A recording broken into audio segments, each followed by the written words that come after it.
E nós vamos ver esses 3 versos do decorrer desse texto, no capítulo 6 de Romanos. Por que eu preciso guardar ele?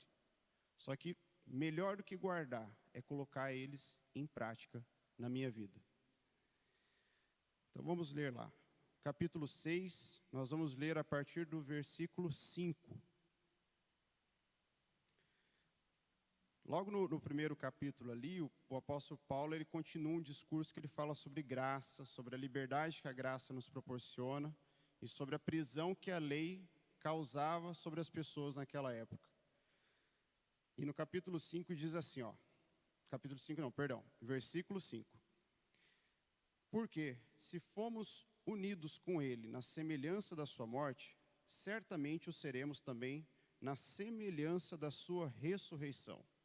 Sabendo isto, que foi crucificado com ele o nosso velho homem, para que o corpo do pecado seja destruído e não sirvamos o pecado como escravos. Versículo 7. Porque, porquanto quem morreu está justificado do pecado. Então veja que aqui a gente já percebe o primeiro verbo que eu disse para vocês, que é o saber, que está no versículo 6. Sabendo isto. O que eu preciso saber? Eu preciso saber que quando eu entrego a minha vida para Jesus, que eu começo a andar nos caminhos do Senhor, eu estou sabendo que o meu velho homem está morto. Que as coisas que eu fazia no passado já não devem mais fazer parte do meu presente. Já não devem mais fazer parte daquilo que eu tenho para viver. Então o primeiro verbo que eu quero que você guarde no coração é saber que o seu velho homem, a sua velha mulher, já está morto, já está morta. E ali ele tem que continuar. Mas o engraçado é que quando a gente olha para isso, olha para o texto, a gente pode pensar assim, morreu uma vez só, pronto e acabou. Porque com Jesus foi isso. Jesus viveu, não houve pecado, e quando ele morreu, morremos com ele. Mas quando ele ressuscitou, ressuscitamos com ele. E Jesus foi aos céus. Já não há mais ali condenação. E nós também somos assim. Mas o nosso processo durante toda a nossa vida é uma morte diária. Ou tem alguém aqui que poderia me falar que do dia que se converteu, nunca mais sofreu tentação? Nunca mais sofreu um deslize? Ou pecou por própria vontade? Não há. Então eu não posso dizer que quando eu estou ali morto com Cristo, eu posso sentar e descansar. Porque quando a gente lê o primeiro versículo, Paulo ele diz assim, que diremos, pois? Primeiro versículo do capítulo 6. Permaneceremos no pecado para que seja a graça mais abundante? Ele faz uma pergunta. E aí em seguida, no versículo 2, ele já dá a resposta. De modo algum. Porque seria muito fácil. Quanto mais eu pecar, mais graça virá sobre mim. Mas não é isso que acontece. Quanto mais eu peco, mais distante de Deus eu fico. Quanto mais eu peco, maior é a muralha que eu vou colocando entre eu e o Senhor. E o pecado, uma vez eu vi uma ilustração, que o pecado é igual uma poeira fininha. Quem limpa a casa sabe do que eu estou falando. Aquela poeirinha cai em cima do armário. Aí eu falo, hoje eu não vou limpar. Eu vou limpar amanhã. Aí cai mais uma poeirinha. Aí você olha, dá para aguentar. Aí passa mais um dia, passa 4, 5, passa uma semana. E você com aquele pensamento, dá para aguentar ainda. Quando você vê, está uma crosta de poeira em cima daquele armário. Aí o trabalho é maior. E o pecado é da mesma forma na nossa vida. É só um pecadinho. É só hoje. Amanhã eu me arrependo. Amanhã vai ser tudo diferente. Não é o amanhã que tem que ser diferente. Tem que ser o agora. Com relação ao pecado, tem que ser o agora. Porque se eu deixar de pouquinho em pouquinho, chega uma hora que ele incrusta no nosso coração, ele incrusta ali na nossa vida. Cria aquela crosta terrível. E aí o trabalho para tirar é pior. Você vai ter que fazer muito mais esforço. O pecado não pode ser tratado como algo simples na nossa vida, porque ele não é. Ele nos afasta de Deus. O próprio texto depois fala que o salário do pecado é a morte. E aí, às vezes, isso não entrava na minha cabeça. Aí o dia que entrou, ótimo. Para que eu vou ficar brincando com algo que pode me levar à morte? Talvez eu falando assim, parece que é fácil a minha vida, mas não é. O pecado todo dia, ou ele bate a porta, ou ele bate com o pé e entra. Só que depende de mim e depende de você, se eu quero continuar naquela vida. Quando Jesus ele morreu na cruz, ele não morreu em vão. Alguém pode até dizer que a morte de Jesus foi em vão, mas não foi. A morte de Jesus, até a última gota que ele derramou naquela cruz, foi por mim e foi por você. E não cabe nem a mim nem você tratar isso de forma leviana, de forma banal. O Senhor não quer que nós vivamos dessa forma. Lá no versículo 6 do livro de Mateus, se ele puder transmitir para nós, fazendo um favor. Se você quiser abrir, vai dar tempo ali, a gente tem um tempinho. No capítulo 6, versículo 24 de Mateus, daí ali é o primeiro livro do Novo Testamento, ele diz assim, Jesus diz assim: ninguém pode servir a 2 senhores, porque ou há de aborrecer-se de um e amar ao outro, ou se devotará a um e desprezará o outro. Não podeis servir a Deus e às riquezas. Em algumas versões você vai ler que não pode servir a Deus e ao dinheiro. E aí eu continuo, não dá para servir a Deus e a Satanás ao mesmo tempo. Não dá. Se a gente quer servir a Deus, Satanás não pode ter nenhum espaço. Se a pessoa quer servir Satanás, não vai ter espaço para Deus. E isso é muito sério, porque as pessoas ficam brincando com isso. Elas querem arrumar argumentos e oportunidades e fazer aquilo que é conveniente para ela. E aí a pessoa acaba dizendo assim, o pecado é relativo, porque o que é pecado para mim não é pecado para você. Na sua cabeça pode até ser relativo, mas no coração de Deus não é. Pecado é pecado aqui, lá na Itália, lá no Japão, lá em Marte, se eles forem para Marte mesmo, conseguir povoar Marte, lá vai continuar sendo pecado da mesma forma. Porque aquilo que desagrada o coração de Deus não muda de país para país, não muda de planeta para planeta, não muda de coração para coração. O que é pecado para Deus é pecado em todo lugar. E aí não tem como eu servir a Deus e servir a Satanás ao mesmo tempo. Não vai encaixar. E eu aconselho vocês a servir ao Senhor, que é muito melhor. Porque pode até parecer que servir ao mal, servir a Satanás, as coisas vão vir mais fáceis, porque é isso que é mostrado, uma mera ilusão. A riqueza rápida, a fama rápida, as coisas que eu desejo, que eu anseio, vão vir tudo rápido. Só que da mesma forma como vem rápido, também vai rápido. E o pior, eu fico preso àquilo. E aí pensa, ficar preso a algo que não é bom. Colocar uma corrente no seu pé e começar a andar com uma corrente presa, com peso, igual aqueles que a gente vê nos filmes americanos, os presidiários. Não é nada bom você andando e puxando, você não consegue se locomover corretamente. Agora, quando a gente anda com Deus, não tem esse peso. Não tem algo que impeça a gente de progredir, não tem algo que impeça a gente de crescer. Pelo contrário, andando ao lado de Deus, eu cresço. É um crescimento constante. E Satanás vai estar do lado ali, querendo toda hora dar uma rasteira. E aí são nesses momentos que a gente tem que se levantar e falar, eu não caio mais.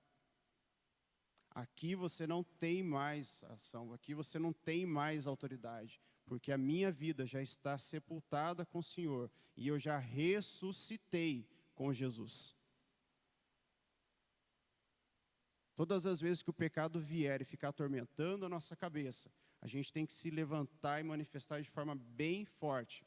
Eu já morri com Cristo e já ressuscitei com Cristo, e aqui o pecado não tem mais vez. Quanto mais a gente fazer isso, quanto mais a gente falar dessa forma, mais forte a gente se torna diante do Senhor. Quando a gente continua lendo aqui, depois que a gente conhece a Cristo, a gente entrega a nossa vida para Ele, que daí já não tem mais motivo para a gente pecar, o pecado vai ficar andando do nosso lado, e a gente tem que ficar com o olho bem aberto. E uma frase que na hora que eu estava fazendo aqui o estudo, eu coloquei, daí eu lembrei da história de Jó. Quantos aqui já ouviram a história de Jó? Jó tinha muitas coisas, muitos bens, uma família grande, mas ele perdeu tudo. De um dia para o outro, foi perdendo, perdeu tudo. Mas sabe o que é interessante? É quando lá no versículo 1, se puder reproduzir aí, fazendo favor, Jó 1, versículo 7 e 8. A gente vai ver o quão interessante é a conversa de Deus com Satanás. Então lá no versículo 7 diz assim, ó. Então o Senhor disse a Satanás, de onde vens? E Satanás respondeu ao Senhor e disse, de rodear a terra e passear por ela. E disse o Senhor a Satanás, observaste tu o meu servo Jó? Porque ninguém há na terra semelhante a ele, homem íntegro e reto, temente a Deus e que se desvia do mal. Frise isso, que se desvia do mal. Satanás, ele quer o tempo todo nos acusar, porque essa é uma das funções dele, ficar do lado de Deus falando, tá vendo? O Rafael falou isso, o Rafael fez isso, você fez isso, e fica na tua cabeça, e faz, e acusa. Mas eu penso que pior do que uma acusação é eu estar longe da presença de Deus. Porque eu posso ser acusado como é que fala? Injustamente, obrigado. Eu posso ser acusado injustamente. Alguém pode chegar para minha esposa, pode chegar para os meus pais, para os meus amigos e falar algo de mim, criando uma fofoca. Mas se eu tenho uma vida correta, uma vida aberta, uma vida digna diante dos meus e diante do Senhor, pode vir a acusação que for, ela cai por terra. Porque eu estou andando ao lado de Deus, eu estou na presença do Senhor. E é isso que importa. Porque Satanás, ele vai ficar olhando para nós assim, igual aquele que fica escondido, só esperando a primeira palavra errada que você fala, a primeira música errada que você canta, o primeiro pensamento diferente, a primeira atitude. Assim como aqueles que acusaram Daniel, ficaram lá espreitando ele só para ver. Vamos ver na hora que ele fosse ajoelhar lá e orar para o Deus dele, a gente corre para o rei e falar para o rei que o Daniel desobedeceu o decreto e a gente joga ele na cova dos leões. Mas veja só, Jó, Daniel, eles estavam ali temendo ao Senhor. As acusações vieram fortes sobre eles, mas eles sabiam com quem eles estavam andando. Eles sabiam aonde eles haviam depositado a fé deles, aonde eles tinham colocado o coração deles. E o próprio Senhor fala isso de Jó, temente a Deus, no final do versículo 8, e que se desvia do mal. Então, Satanás, você pode ir lá, você pode fazer, faz isso, faz aquilo, você pode tocar nas coisas dele, mas você vai ver, porque ele é temente a mim. Ele me serve, ele me segue. O coração dele está comigo. Pode tentar fazer as coisas, mas você vai ver que você vai bater com a cara na parede. Não vai dar certo. E a gente vê em todo o desenrolar da história de Jó, que foi dessa forma. Claro que tem outros aspectos, Mas eu queria frisar nisso, essa noite com você. Que eu e você tenhamos o coração de Jó. E que quando Satanás chegar no céu para falar de nós, para Deus, Deus olhe para a cara de Satanás e fala assim: ele teme a mim. Ela teme a mim. Ela me serve, ele me serve. Eu sei que você está fazendo aqui é só para acusar. Mas eu conheço o coração do meu filho. Eu conheço o coração da minha filha. Coisa que você não conhece. E aí Satanás não vai ter como agir. Quando a gente fala sobre pecado e a gente vê como a gente tem que tratar o pecado, eu lembro de uma ilustração de um homem muito rico que precisava de um motorista. E haviam 3 candidatos. E um dos testes era dar uma volta de carro com esse motorista. Então ele entrou no banco do passageiro, deu a chave para o motorista entrou, colocou o cinto de segurança. E aí aquele homem que estava contratando disse: vamos por esse caminho. O primeiro motorista, quando ele ligou o carro, ele saiu, ele viu uma placa escrita assim: desfiladeiro a 600 metros. Na cabeça dele, ele pensou assim: eu vou impressionar esse homem e eu vou ter essa vaga. Então ele acelerou o carro na direção do desfiladeiro. E quando faltava ali mais ou menos uns 300, 200 metros, ele freou. Parou o carro. E todo orgulhoso, não falou nada, mas ele sentiu um orgulho no peito dele e falou assim: olha, eu parei a 200 metros do desfiladeiro. A vaga é minha. Aquele homem agradeceu, chamou o segundo candidato. Entraram no carro, o mesmo procedimento. Aí, pode seguir por esse caminho. O segundo candidato viu o que o primeiro havia feito. E aí, quando ele viu a placa, ele falou assim: já sei. Ele parou uns 200 metros. Agora eu vou parar em cima. O terceiro não vai ter nem chance. Ele vai dispensar. Aí ele acelerou o carro e parou. Faltando 10 centímetros. Um pouquinho que ele vai, o carro já cai. Ele parou o carro. E ele todo assim, falou: nossa, ganhei a vaga. Eu vou ser o motorista desse homem. Aí desceu, foi embora ali. Aí veio o terceiro candidato. O terceiro candidato entrou no carro, mesmo procedimento. Começou a ir. Aí ele olhou e viu lá: desfiladeiro, 500 metros. Ele parou o carro, deu meia volta e foi por outro caminho. E ganhou a vaga. Porque ele não se arriscou. E ele não arriscou a vida daquele homem. Ele não ficou brincando de super-herói. Quantas e quantas vezes nós fazemos como o primeiro e o segundo motorista? A gente brinca com o pecado. A gente chega na beirada, fala assim: eu vou porque eu sou forte, eu consigo desviar minha atenção naquele momento, eu consigo desligar a televisão, eu consigo fugir daquela situação tranquilamente, porque eu sou forte. E não é assim. Pense em Sansão, Sansão com toda aquela força sobrenatural de Deus, e eu confio na minha força. O que eu quero, eu faço, eu apronto e não tem ninguém para me segurar. Acabou como acabou. Porque ele foi como o primeiro e o segundo motorista. Brincou com o pecado, foi na beirada. Ficou lá, faltava assim, caía. Só que a gente tem que ser como o terceiro motorista. Viu o pecado?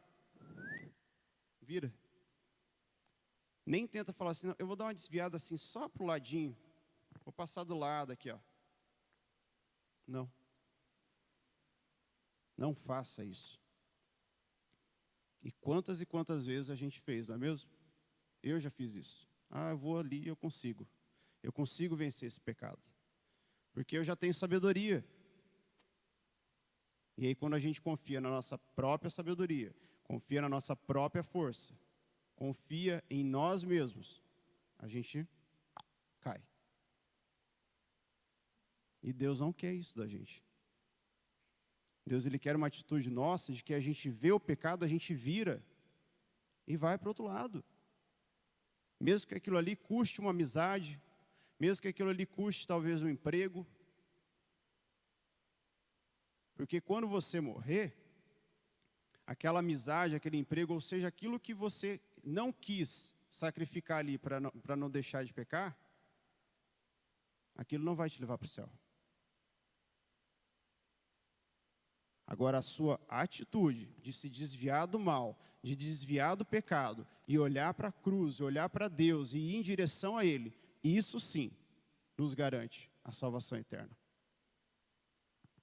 Não há como a gente continuar brincando com o pecado. Então, saber que o meu velho homem está morto, enterrado. Só que ele é um morto que fica teimando, tentando ali voltar à vida. Não. Cada vez que ele se manifestar, você coloca de novo. Está morto e eu já ressuscitei, nova criatura com Jesus. Eu não quero mais isso para a minha vida. Não quero mais. No versículo 5, nós lemos assim, do texto de Romanos. Porque se fomos plantados juntamente com ele na semelhança da sua morte, também o seremos no da sua ressurreição, que é o que eu falei agora há pouco. Porque se morremos com ele, nós também vamos ressuscitar com ele. E já não mais o senhorio do pecado sobre as nossas vidas. Mas a mortificação ela é um processo diário, constante. Lembre-se sempre disso. Se for necessário, escreva na parede da sua casa. Eu lembro quando eu tinha uns 6 anos, mais eu acho. A professora chamou minha mãe e minha irmã em casa, lá na escola, e falou, o Rafael não dá certo com matemática, então vocês enfiam a tabuada em todas as paredes. Tinha tabuada até no teto. Para eu poder ler e aprender. Foi na marra. Tinha no teto, tinha no armário, tinha no banheiro, na cozinha. E ficou lá por 1 ano. E eu lembro até hoje, era uma cartolina amarela, com canetão vermelho, pregado em todos os cantos da casa. 2 vezes 2, 3 vezes 2, 9 vezes 5, tudo espalhado. Você chegava na casa dos meus pais, aquilo lá tudo grudado. Aí eu aprendi. Então, se for necessário, escreva isso. Coloque no seu celular os lembretes. Coloque lá. Que eu preciso mortificar diariamente o meu velho homem, a minha velha mulher, e viver para Cristo, viver para o Senhor. E só assim a nossa vida vai começar a fazer diferença. O segundo verbo, para a gente continuar aqui, está lá no versículo 11. Diz assim, assim também vos considerai-vos mortos para o pecado, mas vivos para Deus em Cristo Jesus. Bem próximo ali do primeiro. Então eu tenho que saber, mas não apenas saber, considerar. Porque saber todo mundo sabe, ok? Só que muita gente não considera.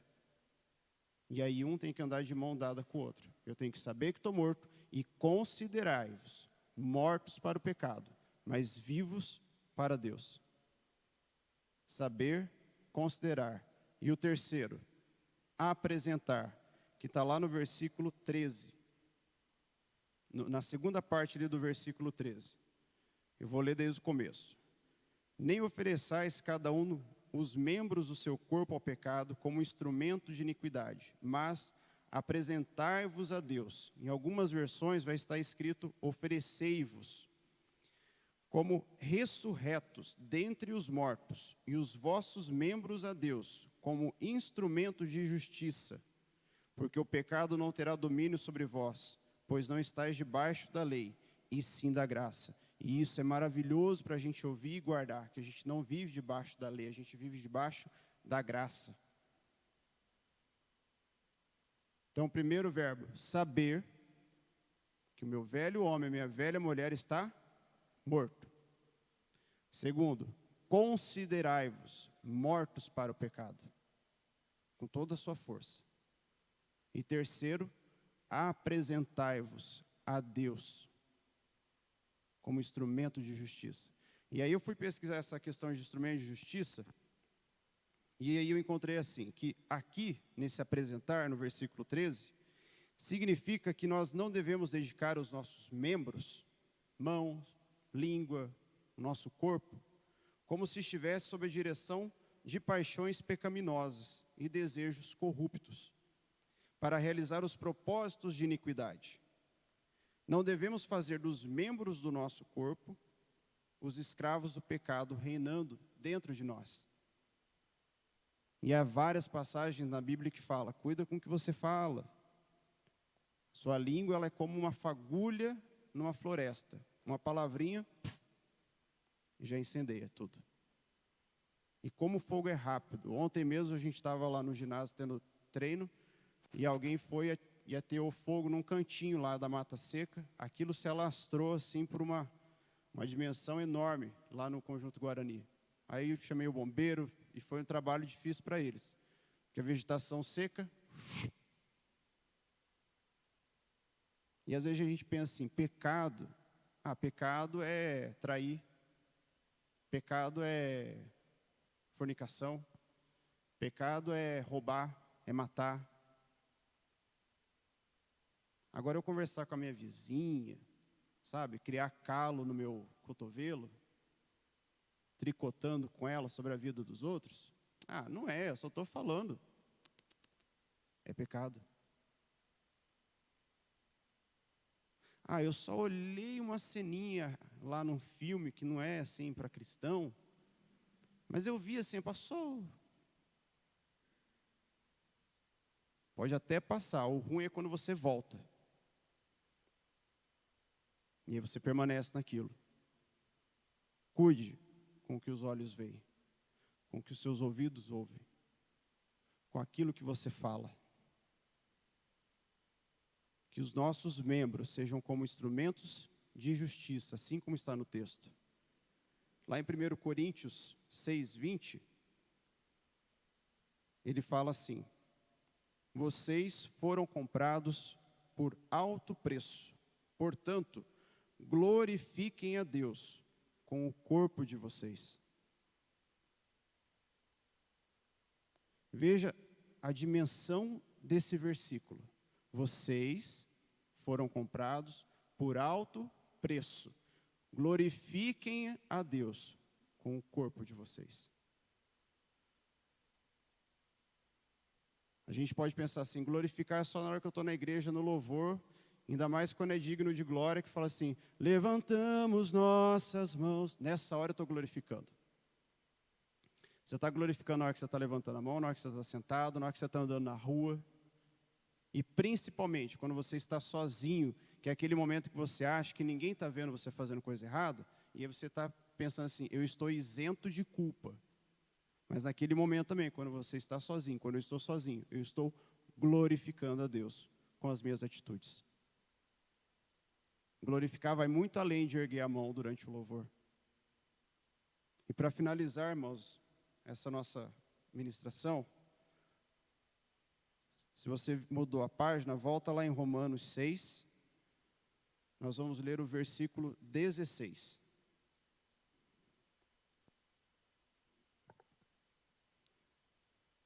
Que é a continuação do que Paulo estava falando ali sobre a graça.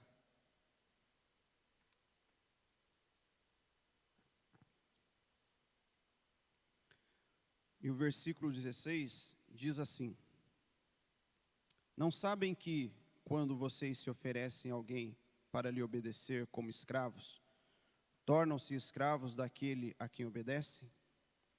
Escravos do pecado que leva à morte, ou da desobediência que leva à justiça? E eu quero que você guarde essa pergunta com você, e que a partir de hoje você também comece a colocar em prática. O que Paulo diz: escravos do pecado que leva à morte, ou da obediência que leva à justiça? Ele usou o termo escravo aqui porque na época era muito forte a questão da escravidão. Um escravo ele estava ali para obedecer ao seu senhor, aquilo que fosse necessário. O que você quer escolher para a sua vida? Ser um escravo que vai levar à morte e à perdição? Ou um escravo da obediência, que vai levar à justiça e que vai levar à salvação eterna? Curve sua cabeça, feche seus olhos. Vamos fazer a oração encerrando. E já pedindo ao Senhor que venha a se manifestar nas nossas vidas, venha a falar ao nosso coração aquilo que ainda nós não entendemos. Senhor Deus, nosso Todo-Poderoso, nós te louvamos, Pai, por essa palavra, Pai, que veio de encontro, Deus, aquilo que nós necessitamos ouvir do Senhor, Pai. Deus, a Tua palavra, ela é viva, ela é eficaz, Senhor Deus. Ela é uma palavra, Pai, que não ficou nos livros de história, que não ficou, Senhor Deus, no esquecimento, mas ela se faz manifesta todos os dias, Deus.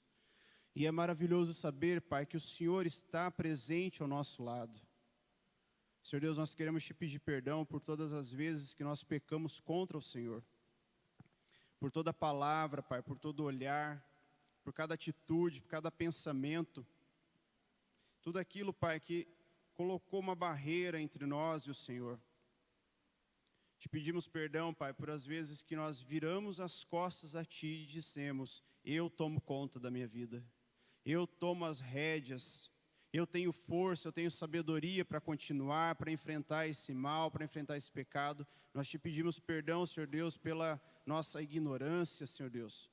Mesmo sabendo, Pai, porque se ainda não soubéssemos, Senhor Deus, seria mais fácil, mas o pior é quando nós sabemos e nos tornamos ignorantes mesmo assim, Pai, diante das coisas do Senhor.